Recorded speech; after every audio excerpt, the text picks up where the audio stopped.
So hello friends, for watching Demon God Gaming and hope you guys doing well, and I'm back with another video. So in today's video we are going to talk about basic settings of Dead by Daylight, and we will start with the controls sensitivity. So sensitivity, I use 200 sensitivity for killer, but if you are playing or maining killers like range killers like Huntress, Deathslinger, Trickster, then go for a very low sensitivity like 140 or 120. I prefer 120 or 140 because if you have this low sensitivity, you can go for a very good precise aim. And for survivors camera, I go for 108 percent of sensitivity, and you can lower it to 80% if you want to go for also like the moonwalk things, the crazy moonwalk stuff. Then you can go for 80, but 108 is the preferable. Don't use aim assist, it will hinder your gameplay as killer whenever there are multiple survivors on your screen at the same time. Now the attack button is your choice. I use the button, fixed button. You can go for joystick or rotate button. Killer and survivor, don't use the tap left or right side of the screen to turn very quickly. Never use that. Control type, I use fixed joystick and full screen aiming because I play most of the time hillbilly, and this control settings is good for hillbilly and oni. If you are other than that, use one side half screen for movement, half screen for aim if you are not playing killers like hillbilly and oni. Okay, now fixed joystick multi finger controls, use it always on, and it's, if you prefer, you can use it on or off, it's up to you. Now mode of running lock, if you are good at without button, you can control your like running and walking with just the joystick, then good, but I prefer 3 buttons if you are not good at it at that, and I also use 3 buttons. Okay, you can go for any kind of flashlight control, but I prefer the button type because most of the time go for flashlight using gyro is best. Now killer powers, I prefer all off. This gives you a controller type to use killer power, but use off. Cast cancelling method means how you are going to cancel your power. You can use any one of the option. I will talk about the layout later, but now let's talk about the killer gyro. With gyro means movement is smooth, and you can precise aim also using gyro. Very micro adjustment you can do with gyro. You can see how I play hillbilly with gyro and sensitivity. Now let's talk about what happens when you don't use the gyro. Okay, so let's open the settings and open the control settings. Now I'm going to turn off the gyro, and I will going to use Billy's power without gyro. By the way, without gyro handling Billy's power is tough. Why? Let me show you. Now let's start using Billy's power. So this is without gyro. I am just using the sensitivity, default sensitivity. With it, without gyro, you can you can do the drifting stuff, slight drifting, not the very hard turn drifting like here. See, I tried to hard curve here, sharp curve, sorry, not hard curve, sharp curve. I can't able to do that without gyro. Okay, now I'm going to show you what kind of movement is you can do when you are using gyro. Let's go to the setting, enable gyro, and let me show you. So this is this time I'm only going to use gyro. So this is I'm doing with only gyro. I'm not using, okay, I'm not using the sensitivity at all of the screen sensitivity. Yeah, it's also happened when you are using gyro. The initial turn rate is so high. With the gyro you can handle it, but you can see the turning, the curving is so smooth compared to the sensitivity stuff. Now I am going to use both sensitivity and gyro, and let me show you. So this is with sensitivity and gyro, and see I can take many sharp curves, much way better sharp curves with both of them combined. Previously, before the unknown patch, hillbilly can do this without gyro. you just need the sensitivity stuff, but now he needs gyro to do this stuff. So let's go. By the way, the in old means old sensitivity settings, when unknown patch wasn't added in this game, my gyro right now has the 100%, but the 100% was actually my full 300% on the old settings. Now this is the 300 gyro in DBDM right now, but it wasn't that much high. My 100 gyro, 100% gyro settings was the 300 gyro in old sensitivity features. Now let me show you. With 300 gyro, who use tab or iPads can use this much gyro in their device, on their devices, because those devices are very heavy, so the shaky effect does not appear on those devices. But I prefer, if you're using gyro, go for 100%, not more than that. You can go for lower, but not more than 100%. Okay, this is the gyro and sensitivity settings. There is another settings called the vertical sensitivity, and I prefer you use the default one, don't go for the old one. And another setting that is not appearing right now, because I am in a game, in a match right now, so it's not showing, is the wiggle.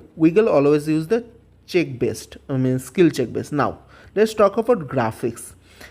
So if you are having a 120 hertz device, then go for 60 fps.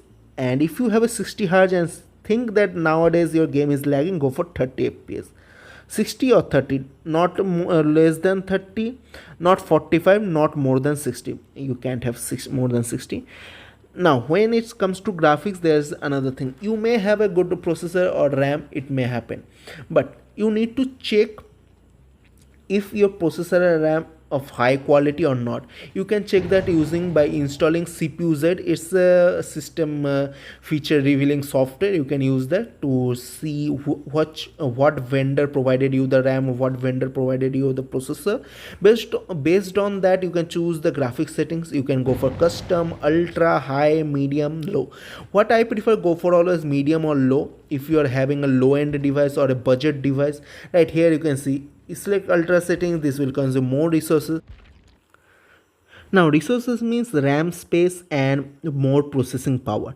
Now RAM is a secondary storage, while your data means the resources like graphics, character models, and texture, rendering settings, your in-game sensitivity setting, every resources that you need while you're playing this game get loaded. Now by default, some of the space of the RAM is already consumed because of the OS, and behind the scenes the services are going on, like web APIs, security APIs, your OS, everything consumes a little bit amount of your RAM.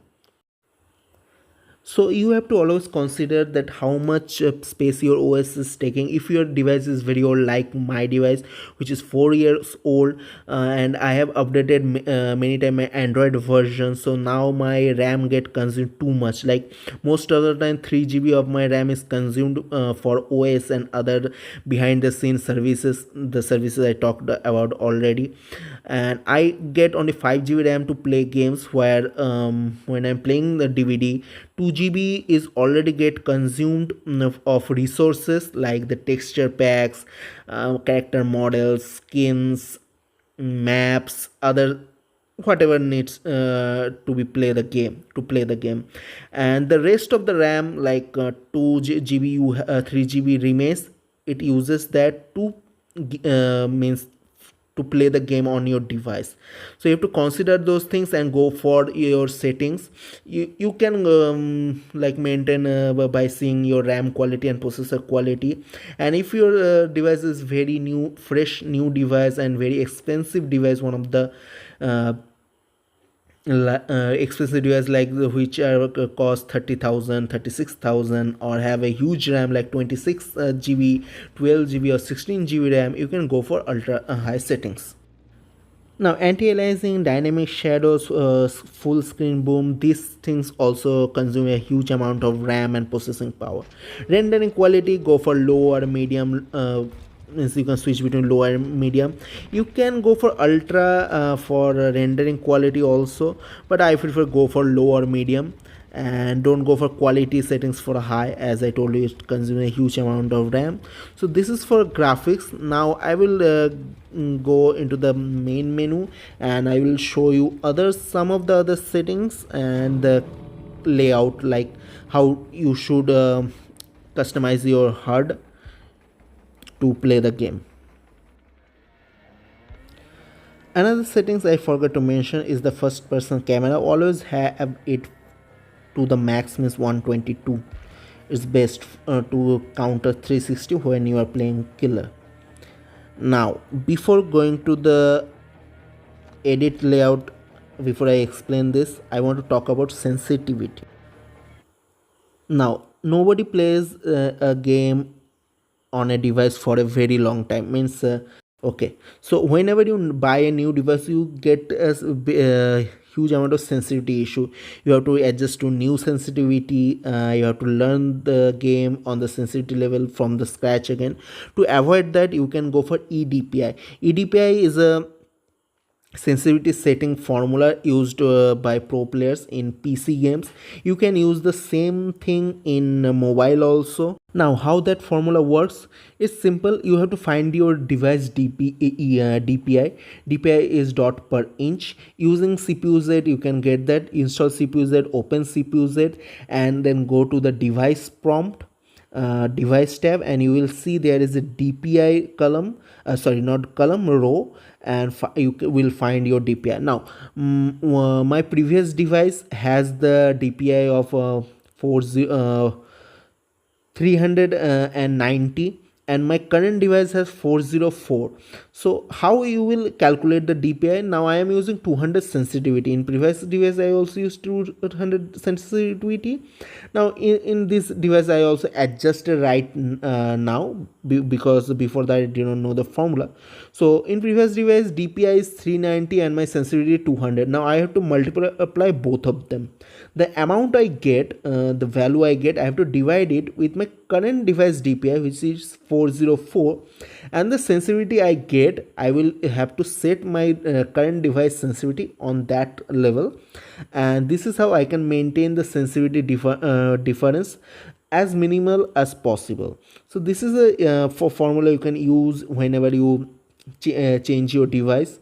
Now this formula works when you are migrating from Android to Android, or Android to iOS, or iOS to Android, or iOS to iOS. But if you are migrating from Android to tab or iPad, or from iPad or tab to Android, this formula doesn't work, because iPad and tabs have a very low DPI settings by default, so that games are designed in a way whenever you are playing a game on tab or iPad, they are by default made so that you will get the sensitivity level of an Android device or iPhone. Okay, so this formula does not work when you are using when you are migrating from Android to tab or iPads.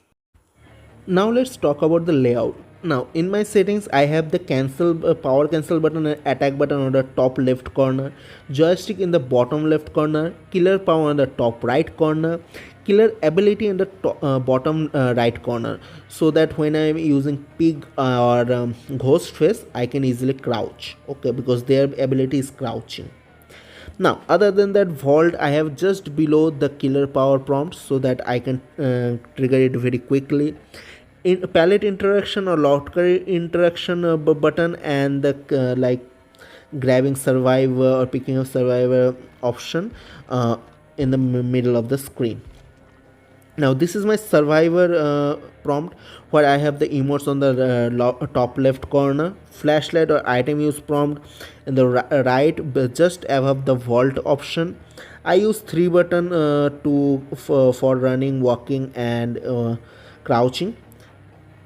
I have both of the buttons for skill checks near each other as close as possible, and dead hard and self care buttons just above them. Because when I'm playing against doctor, it's very tough to like click separately. So I have both the skill check buttons as close as possible. Joystick, like the killer, I have on the same position, and item picking or item dropping options here in the middle of the screen. Another killer setting that I did not mention is that here you can see that I have the perk or 4 perk icons in the middle of my screen. You can see that whenever I am exiting the layout button, there is a red circle appearing.